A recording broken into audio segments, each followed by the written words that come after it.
I don't think I need to introduce tonight's guest, since he's been more in the headlines than anyone else I can think of in Thailand in the past few weeks. We were very lucky to get Thanathorn Juangroongruangkit to speak at the club when we introduced a panel of young politicians at the beginning of last year. He was already becoming well known then as somebody offering a very new face and new ideas in Thai politics. Even so, I don't think any of us had anticipated how well his party was going to do in the recent election. The election showed quite interesting new appetites for different political forces in Thailand. One, of course, was the relative success of the pro-military party, Palang Pracharat, which benefited in particular from people who abandoned the Democrats, people largely who wanted to support the status quo and who were happy with the continuation of some form of military rule. But the show of support for Anakot Mai, Future Forward, for Kun Thanathorn's party, brand new party, no incumbency or establishment backing behind it, and yet well over 6 million votes and a showing of 80 seats. And of course, as we all know, it would have been rather more than 80 if the Election Commission had decided on a slightly more orthodox way of counting the party list seats. Anakot Mai are now a force to be reckoned with. They are currently formally allied with Pheu Thai in what you might call an anti-military alliance. But politics, of course, is very fluid. And as many of you will know, Kun Thanathorn himself and other members of his party have been targeted with a number of lawsuits and charges since the election, since it's become clear how popular he is. So they're under a lot of legal pressure. Their alliance, the Pheu Thai Anakot Mai alliance, has by far the largest share of seats of any bloc. Palang Pracharat officially only has around 138 at the moment compared to 245, and yet the weight of the system in favor of General Prayut and the military raises all the expectations that it will be able to cobble together some kind of coalition, so they may find themselves in opposition. Because Kun Thanathorn doesn't have much time, I'm going to ask him to come up now and speak to the club. Kun Panik, are you going to speak as well? Okay. Can someone manage the PowerPoint? And Kun Thanathorn, we titled this The Future of Future Forward, but you have so many things to talk about. I'll let you pick up the topics that are most important to you. And thank you for coming back. Thank you, good Jonathan. Thank you everyone for spending time, spending your evening with us today.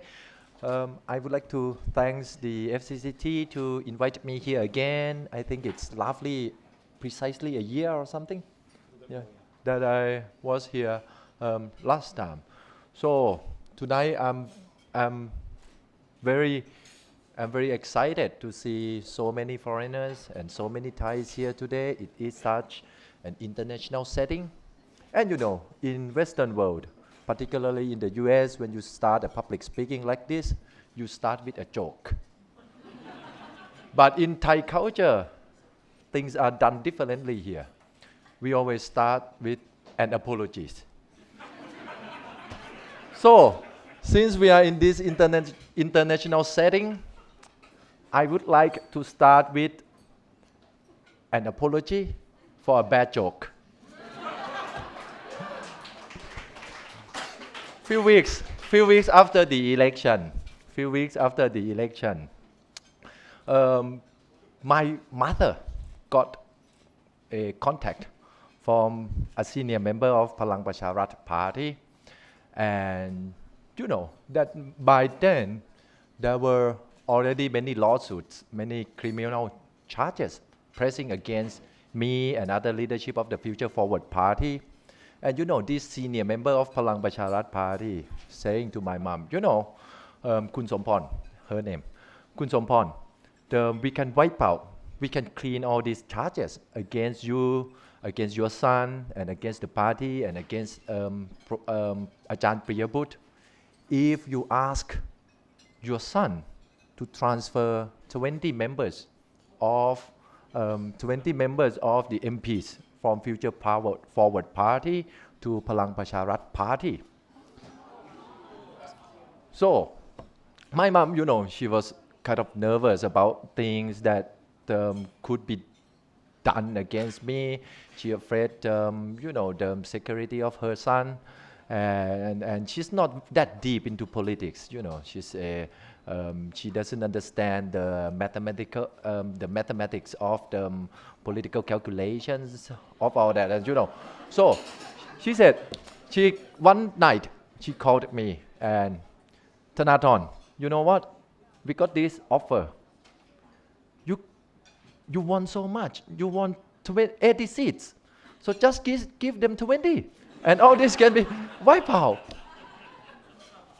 This is the kind of society we live in. And I think that's the reason why we have to be here today and talking about the future of the Future Forward Party, what is to be done, what's going to be next. And everyone understands full well that this election is not the end, but rather a start of a transition back to democracy, a transition back to the civil rule in this country. So I'm glad to speak to you today. I have divided my presentation into the three topics.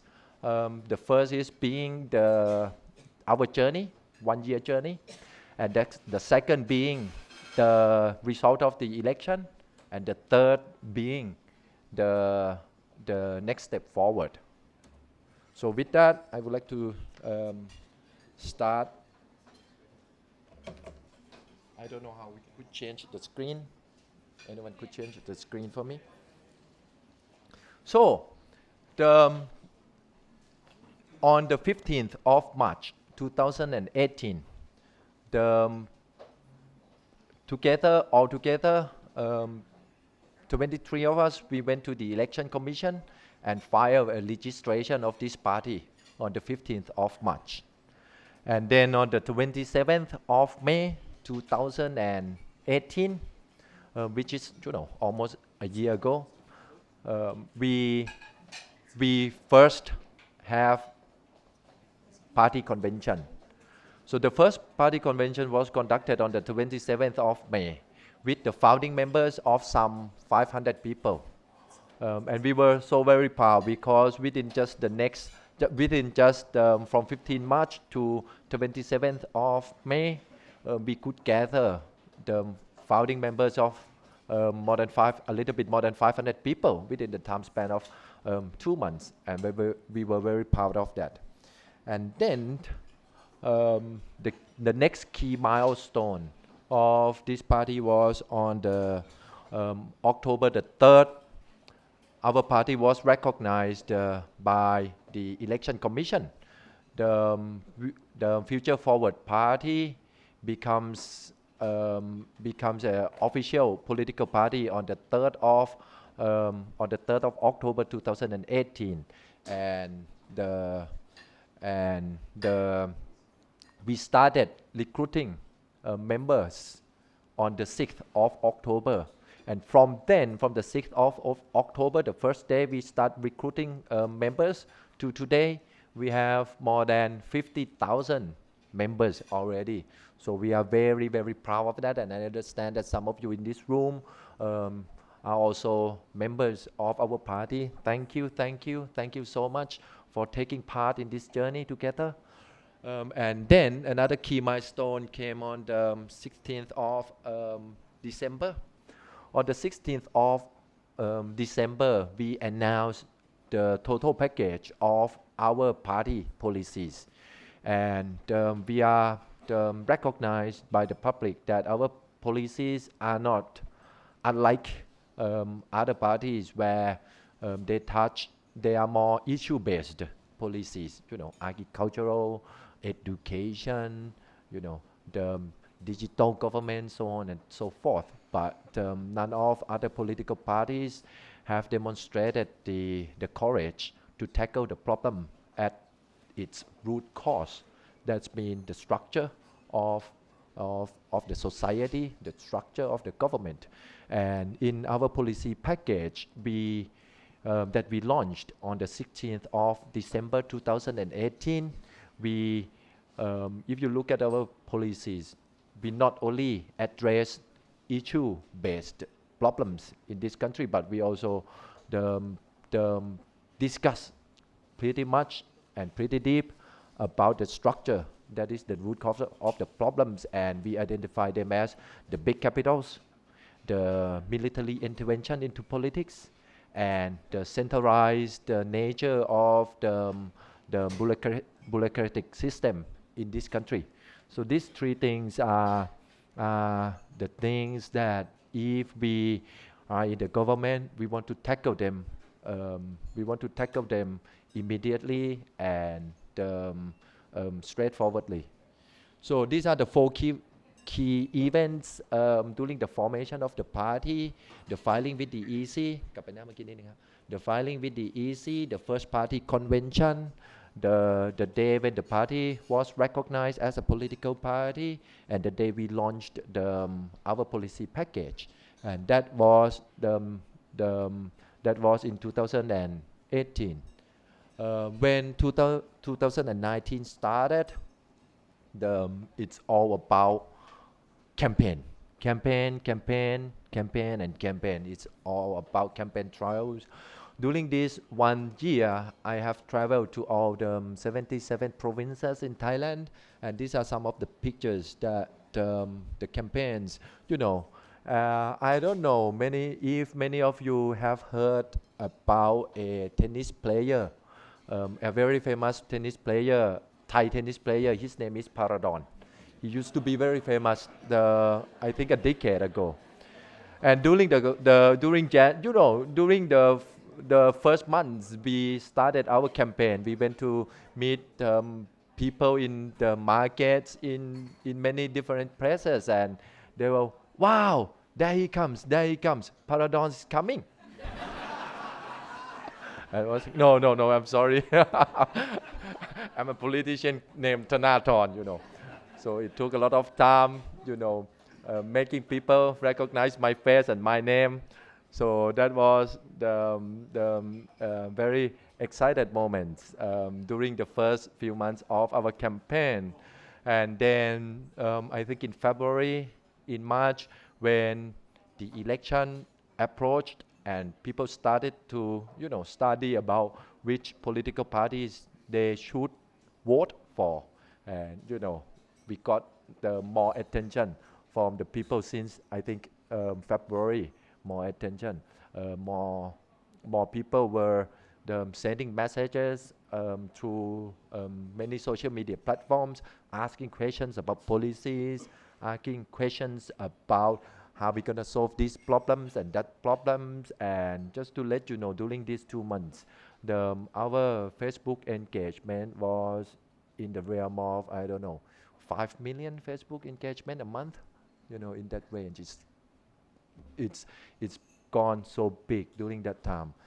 And then on the picture on the bottom left, you could see that was our last and final rally, and it was organized.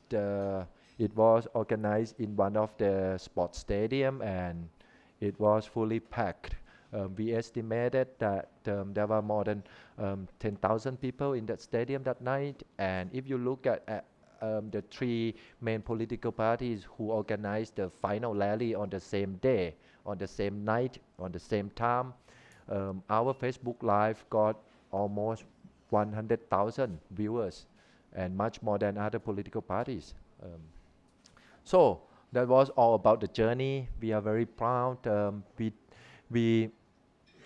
We appreciate all the supports from people all across the country who give us mental support, who've been helping us in one way or another to help, and all the efforts has made us come this far. So I appreciate all the efforts, all the help, all the support that have been given to us over these months. หน้าต่อไปเลยครับ So here's the result of the election. Jonathan mentioned already that we've been getting 80 seats, 80 seats in the parliament of 500. We should be getting more than 80 if another formula are used to calculate the proportional in the proportional representation system. We should be getting about 87 or 88 seats. But anyway, this is the result. I'm going to show you some of the things some of the figures here. If you look at the average age of our MPs, it's standing at 44.8 years old, younger than the most of the established parties. If you look at, well, there's pro and con to that. And well, another fact is that all of our 80 MPs, we are all new. None of us has been an MP before. None of us has been in the parliament before. 80 people, all new. No experience in the parliament before. And average age is 44. For the youngest is 26 years old, and the oldest is 67 years old. 76 years old. And if you look at the gender balance, we are not very happy with that. We wanted to do better next time. 80% of our 80 MPs are male and 15% are female. And for the first time in this country, there will be LGBT representatives in the parliament. We have 4 LGBTs out of 80, and we are very, very proud of that. If you look at the regions, we got 36 from Bangkok, 9 from Central, 10 from the East, 12 from the North, 7 from the Northeast, and 6 from the South.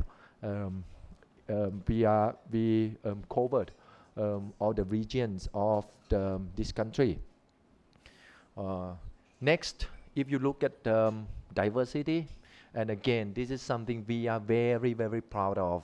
We got 2 farmers. You know, farmers, you actually do farming in the parliament. You know, we got artists, we got laborers, and this is again for the first time we sent labor representative of the labor unions in the parliament for the first time. I give you one example, Kun Wanvipa or Kun Mot, she is in her 30s. She came from Uttaradit, you know, a province in the north of Thailand, and she came to Bangkok when she was 18 years old, and there was no jobs, no opportunities, no dreams in Uttaradit for her.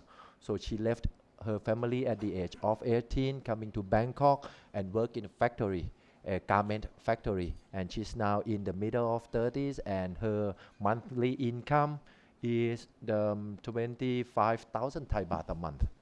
So a person like her would not be able to apply as an MP candidate in other political parties, you know, but we work together with her, and now she's an MP. So for the first time in this country, we have an MP representing labor unions. We got MPs from NGOs, from the military and police officers. So we are very proud of the diversity we have in our party, and that's the result.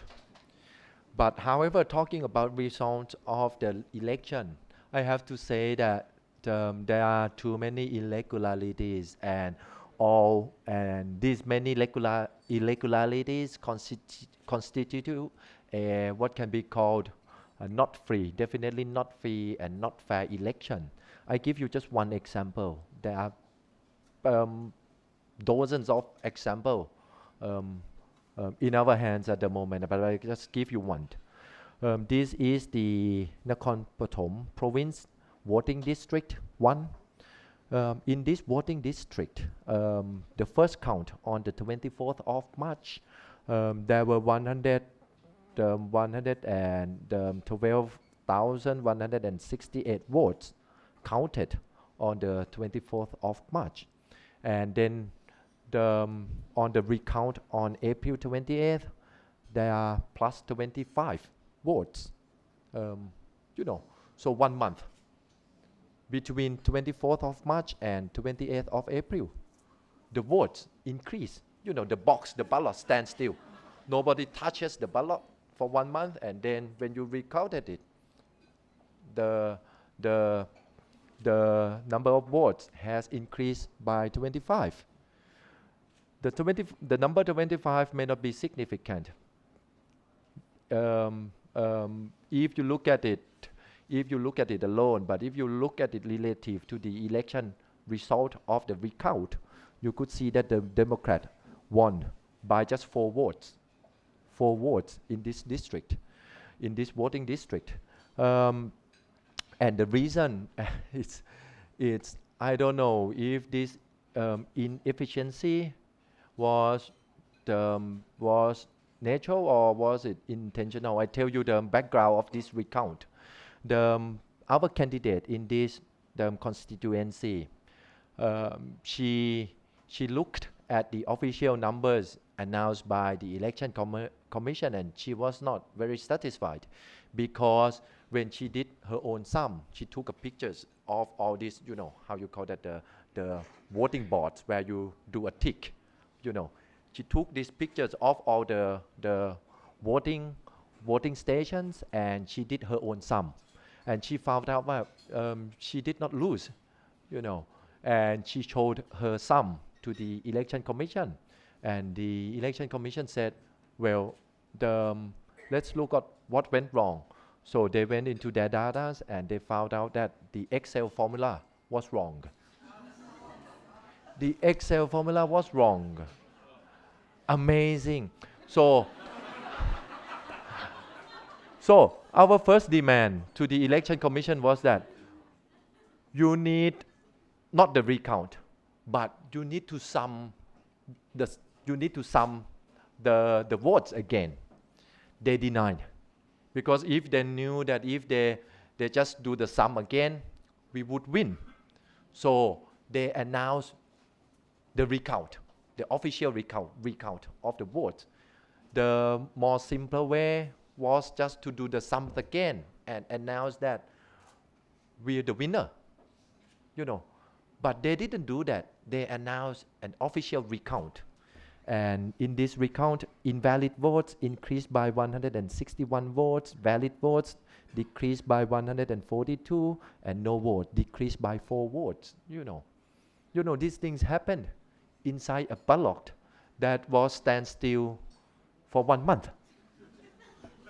So, and we were not happy because, at first the Democrats won by 167 votes on the first count. And then they won by the margin of 4 votes on the second count. So these are some of the irregularities we see in this election. I leave it there. There will be many lawsuits to the election commission about how they organized the election. So let's see how far this goes. And then after the election, this is what happens. There are altogether 12 cases against me, other leadership of the party, and the party itself. 7 legal cases. I don't want to bother you with all the details, but the majority of these cases came after we won 80 seats in the parliament, not before, after. So on the electoral complaints, there are 5 complaints to dissolve. There are 3 complaints to dissolve our party. There are complaints to the EC to disqualify me as the party leader and as an MP, and there's the 1 suspension of announcement of future forward MP list. So these are the things that happened to us after the election, mostly, by the way. Just put one remark on the sedition charge 116. The criminal code article 116, which was somehow used in many occasions during the last 5 years, guarantees that we are going to the military court, not the civilian court. So if the office of the Attorney General accepted this case from the police and handed the case to the court, I will be in the military court, not a civilian court, and that is one very important fact of the sedition case of 116. And one member of our party, another leader, another key figure, Ajahn Piyabut, who is the Secretary General of our party, was also charged by the Article 112 of the Criminal Code as well. So these are very serious charges. These are very serious lawsuits against us. And they use these charges to threaten us. And they went to my mother when I told you the story at the start of this speaking. All this can be wiped up clean if I transfer 20 MPs to Palang Pracharat. Okay. Then, and many of you, I think, many of you would want to hear how a new government gonna look like, how we're gonna help from the new government, or if we are going to be in the opposition. Let me answer this here now that I'm not willing to talk about it at this moment. We are in the stage of talking to many different political parties about how best, what is the best way to bring this country forward, what is the best way to restore democracy to this country. So in order for me to show respect to my counterparties, I'd rather not speak about the details of the things that we are discussed. But don't worry, we will make it public very shortly. Within the time span of maybe 5 or 7 days, you will most likely you will see how the new government in Thailand gonna look like. But the effort is still there from the anti-NCPO parties. The effort to form a new government is still there. There's no giving up at the moment. There's no white flag at the moment.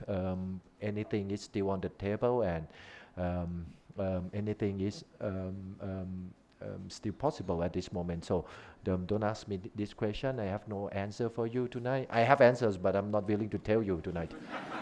So please don't ask.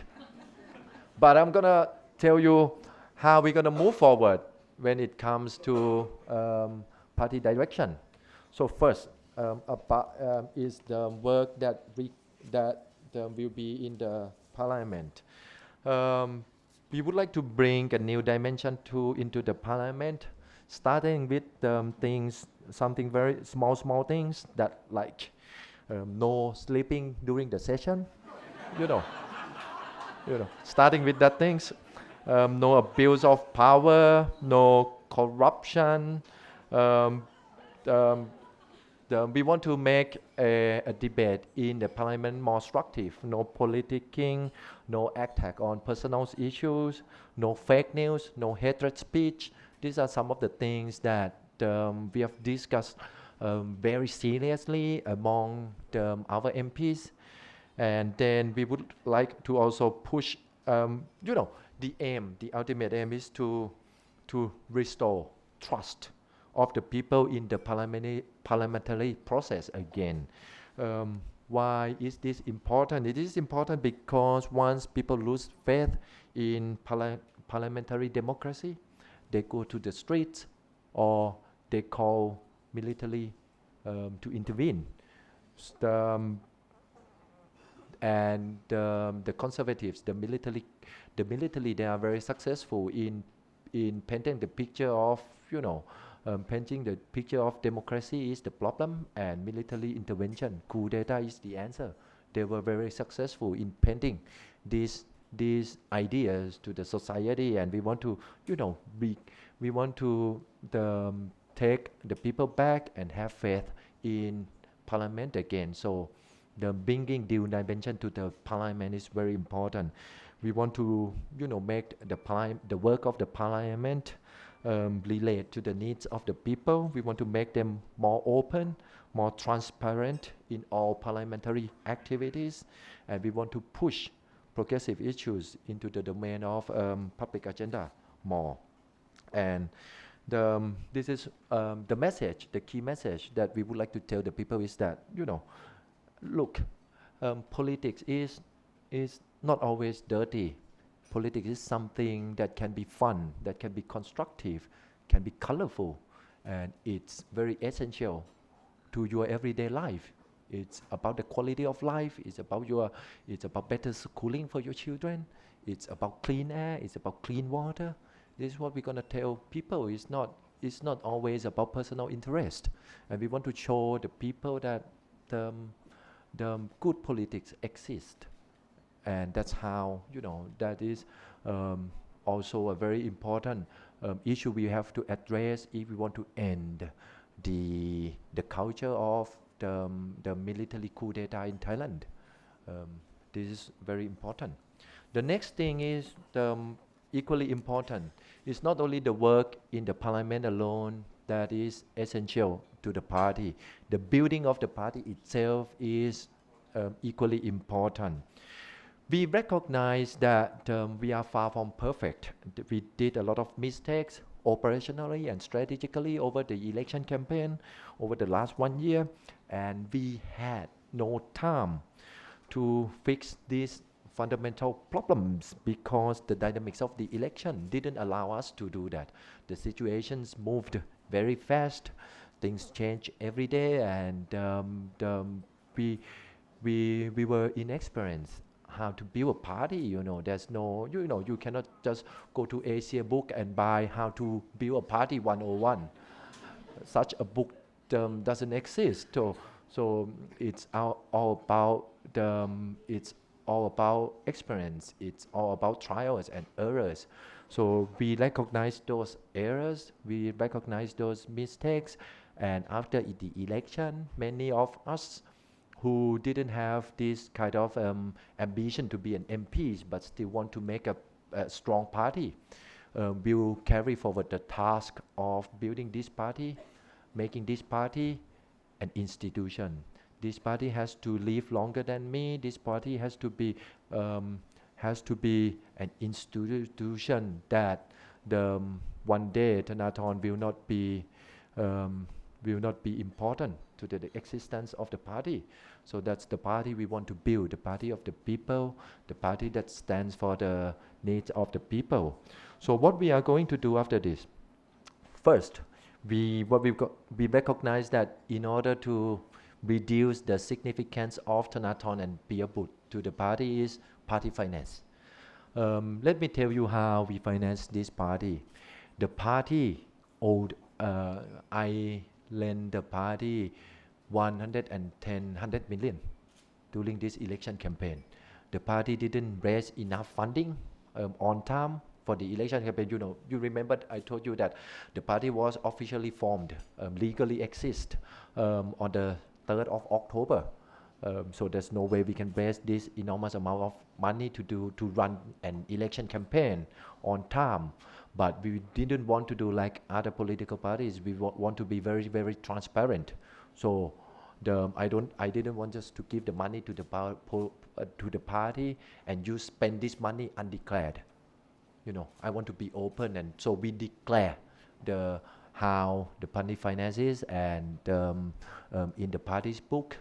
Now I'm an account payables in the party book. 100, and I couldn't remember exactly, but it's I think about 105 to 110 million Thai baht. So I lend to the party. What's important now is to make the party financially sustainable, make the party be able to stand on its own feet and be able to repay this 100 million to me. So it's going to be very important in case.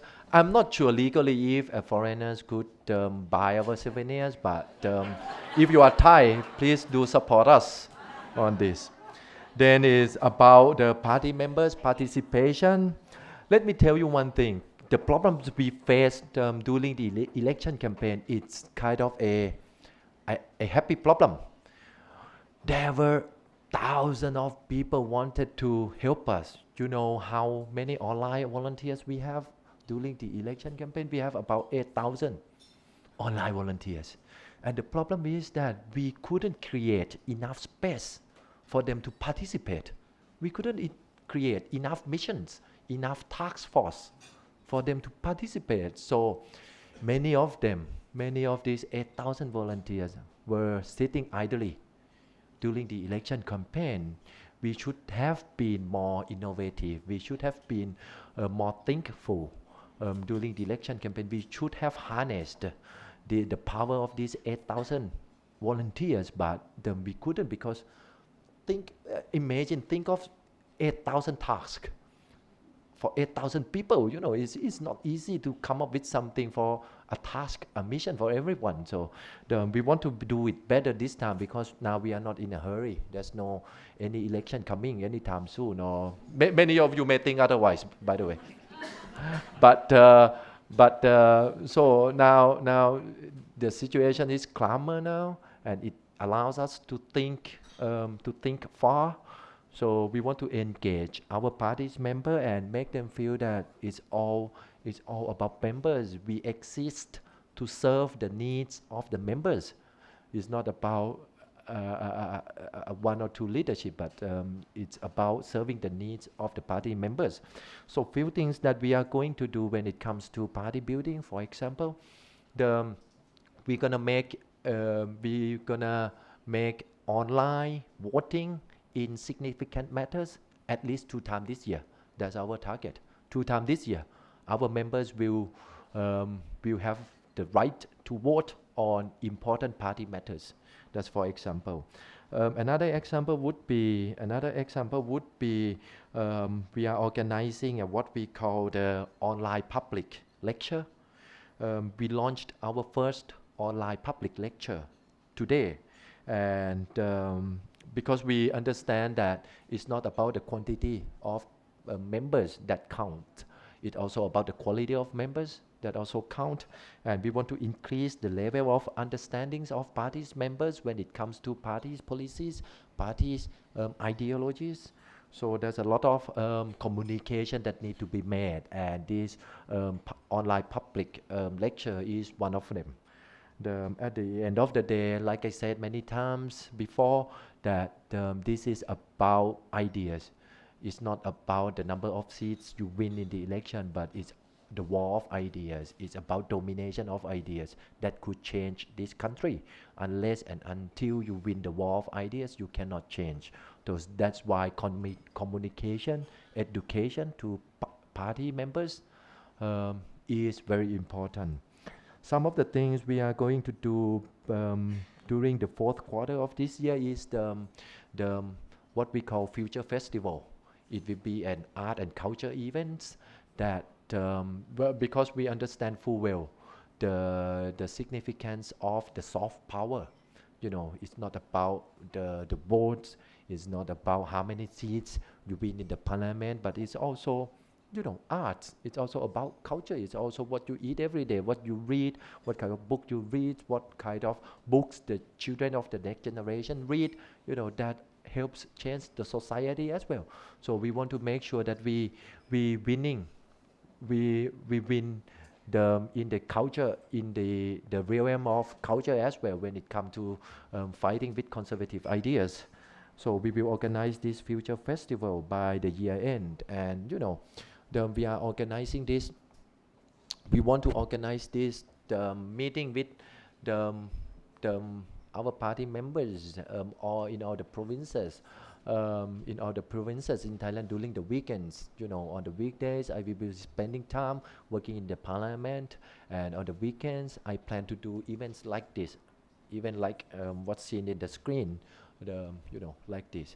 And you see, when you really put the hearts and minds into the building of the party, and when you communicate well to your members, wonderful things could happen. I would like you to look at the picture on the bottom left.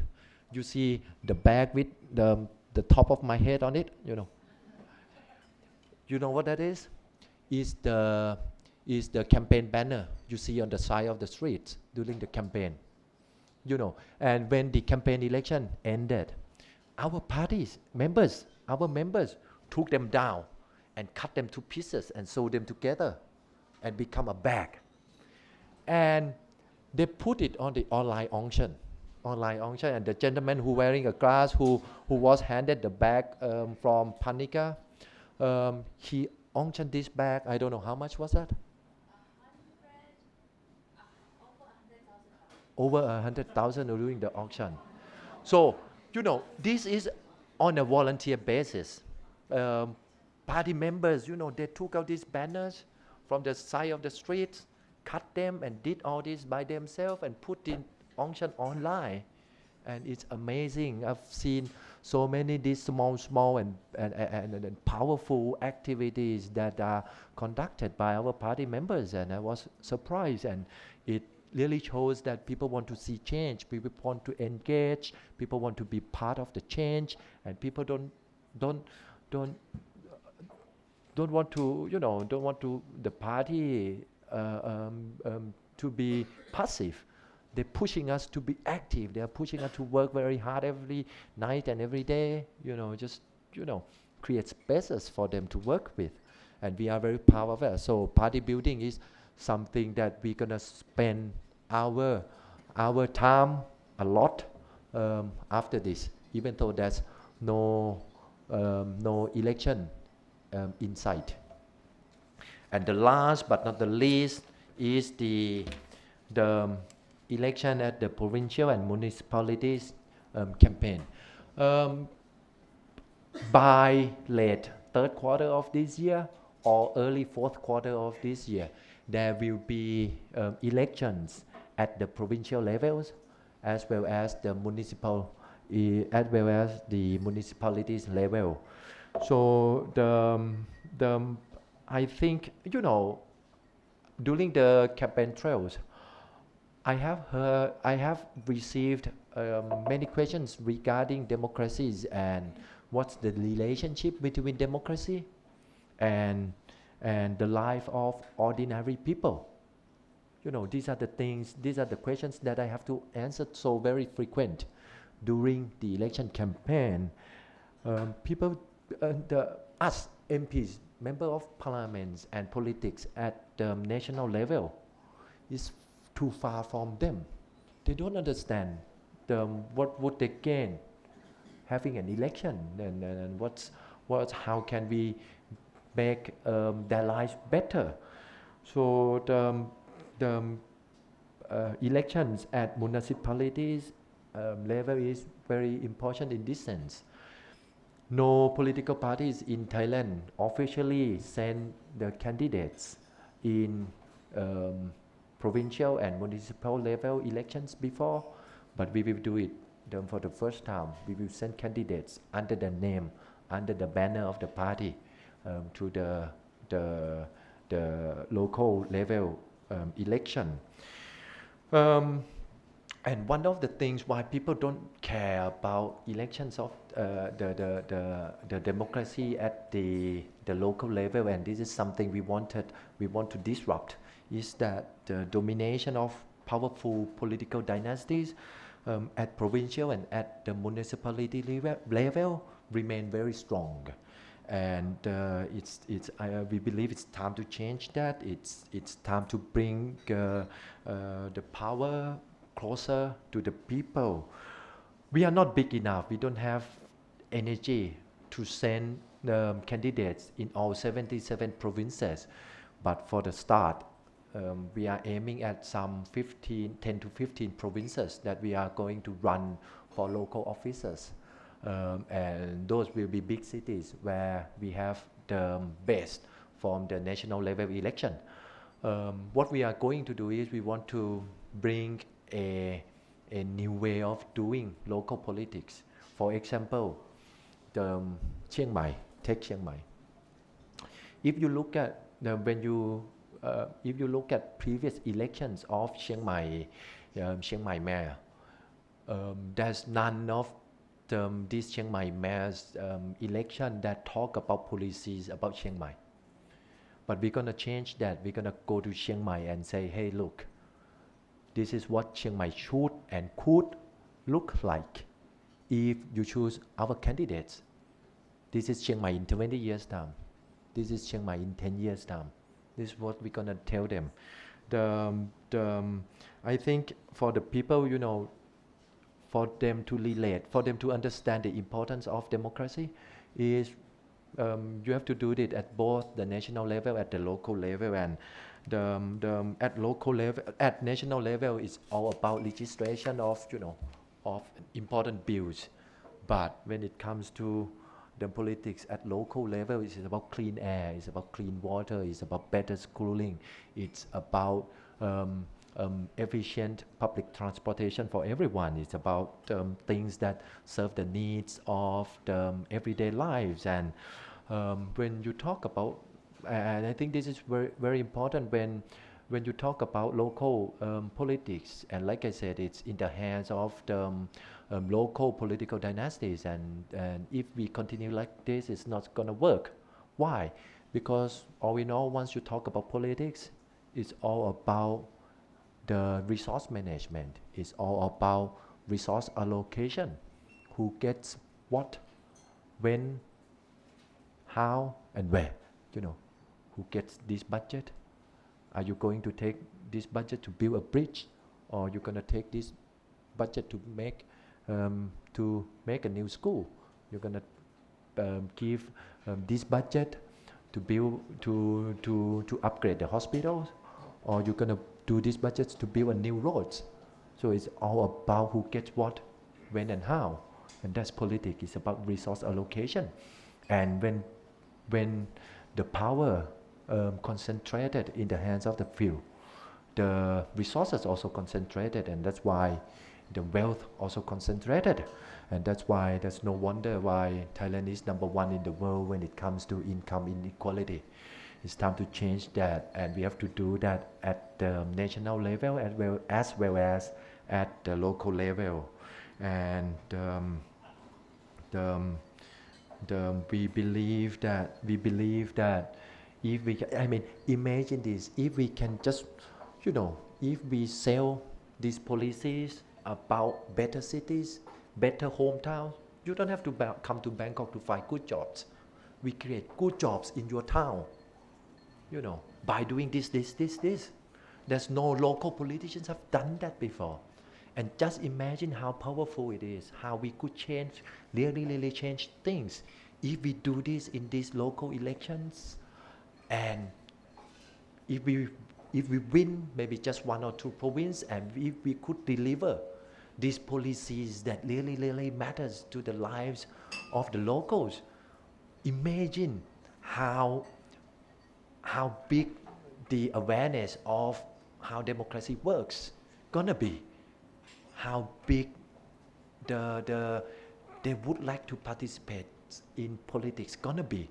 So I think this will be something very powerful. This will be something very meaningful to the ongoing of our party, the local election. Sorry, always here. And you see, the picture on your right, upper right, that's I took it at the Samui. For many of you, Samui maybe heaven, but if you look at what's behind the beautiful beaches, you see this is on top, is one of the in the mountains of Samui, and you see this big amount of trash, and there's no one's managing the trash, and then you put it on the top of the mountains, and the liquids from these trashes flows into the rivers, and the people use the water from those rivers.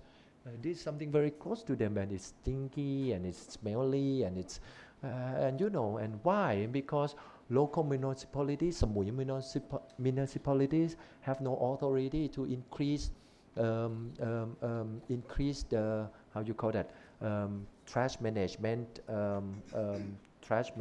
bill to big hotels, because it is regulated by the government in Bangkok. They don't have the authority, so they can charge for more from big hotels who contribute much of this garbage. So these things that happens and relates to lives of ordinary peoples. And so taking this example, we MP at the national levels, we have to push for a bill that delegates the power, more power, to set how much restaurants, hotels, big corporations should pay for this to the local level, so that the local level have the authority to determine how much they should collect from who at that level, so they can manage this trash. When I talk to them, to the head of this municipality, he knows, he understands. He have to use this machine, he have to use this and that to manage this, but he just doesn't have the budget to do so, because the national government limits how much local municipality could collect for the trash bill from the communities. These are one of the examples. So we want local communities to have more say in how resources in their communities should be managed. So, we're very short of time. I just wonder if we can get some questions in, if that's possible. Okay, so I think that concludes my presentation today about the end. About okay, but I think thank you very much. ขอบคุณครับ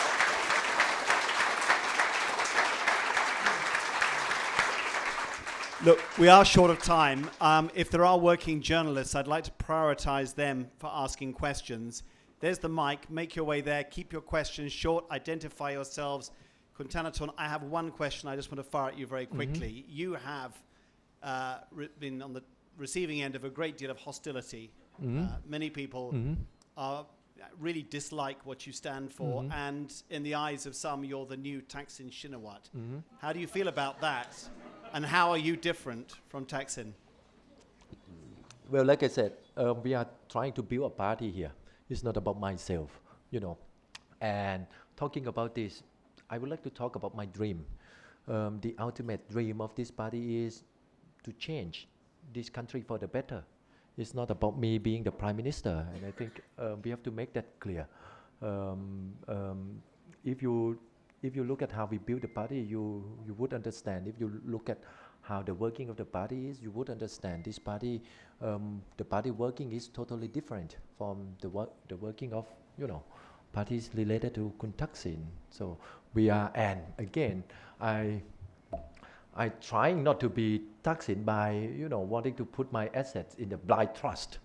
And then this blind trust become a big issue of me trying to hide my assets, and they're accusing me of being another Thaksin. But no, the intention is, you know, we learned a lot from him, and the intention is to do what, to do what is right, and I want to end the accusation of conflict of interest, which is very big in the case of Thaksin. You know, I want to end this conflict of interest by putting all my assets in this blind trust. And for the first time, a Thai politician gonna do this. So, you know. Thank you, Michael. Do you want to put a question? Michael Mackey, freelance. You talked about this very laudable goal of an institutional party for Thailand. Yet, even in the process of having just set up a party, you talked about all the obstacles you faced. And I have two questions. Do you think that all these obstacles just arose because of what you were saying? Or do you think there was some degree of coordination between all the obstacles that you faced? And the second thing is, looking forward, actually, if you could answer that one first. Of struggles, you mean these lawsuits? Was it an I organized just mean plan? everything that you faced, the Okay. obstruction from the Electoral Commission at grassroots level. I think it's systematic. I think it's systematic. I think it's well planned. I cannot tell you what we have heard behind the scene. What I couldn't tell you because we don't have concrete evidence. But what I could tell you is that we believe it is politically motivated, and it has been done very, very systematic. And look, so thank you for that answer. But looking forward, do you not think that if it's systematic, the idea of an institutional party, which is itself institutional, counter-system, might see the people who are putting these sticking the boot in, to put no finer point on it, might see them step it up one step further? Are you aware of the battle you seem to be creating for yourself? We are fully aware of that. You know, maybe two weeks from now, the party might be dissolved. Who knows? But if you think about that, you wouldn't be able to do anything. You know, if I'm afraid, I go home and sleep. I'm not doing all this. I mean, I don't know how to put it. I think you don't concern yourself with things that you cannot control. You know, we cannot control them. All the powers are in their hands. We cannot control them. So don't concern yourself with that. Concern yourself with what you can control. Building a better party is something that concerns you, that you can control. Building a better party. Educating our MPs to be a better MPs. These are things that you can control. So work on the things that you can control and don't bother less with things that you cannot control. Because if you think about it more, it's gonna give you more headache, right? So be positive and you know, be very straightforward with the people. I'm communicating with them. I'm not a threat. But we are the solution, not the threat. So there's nothing to be afraid in what we are doing. So, next question, please. Hi สวัสดีค่ะคุณธนาธร I'm จันทนีเงินเพิ่มพูนค่ะ So two questions. What will you do if the party is dissolved? I mean, doing all of the lawsuit that you're facing is lead to the dissolve of the parties. So what is next if that happens? The second one is, what do you think, like, when the people saying that you are not the politicians, you more kind of like the revolutionary?